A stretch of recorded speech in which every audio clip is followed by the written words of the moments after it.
Tu te poses une question aujourd'hui, alors je t'apporte une réponse. Alors, ici, on a la femme, l'énergie de la réceptivité, l'énergie de l'impératrice, celle qui crée, celle qui est dans la gestation d'un projet et qui ne va pas être proactive, qui ne va pas ébranler la matière pour ce projet en question. Non, tu concoctes les choses.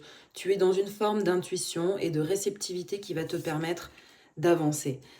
On a le 3 de coupe. Ici, on a un entourage qui va être bénéfique pour toi, qui va t'apporter des réponses parce que tu adoptes aussi une posture de légèreté. Tu n'es plus en train de te prendre la tête sur ce questionnement en question, mais tu te positionnes comme une impératrice qui va recevoir les informations ou l'aide de ton environnement. Et tu accueilles cette posture qui est peut-être différente de la posture que tu as l'habitude de prendre parce que tu as toujours un temps d'avance sur les autres, parce que tu as toujours anticipé les choses en général. Là, tu dois adopter la posture de l'impératrice pour attirer de nouvelles personnes à toi, pour que ces individus viennent remplir ta coupe avec de nouvelles informations, avec de nouveaux dons. Il y a une forme de réceptivité et de magnétisme qui est en cours. Je vais tirer une autre carte pour préciser mon message, mais en tout cas, voilà.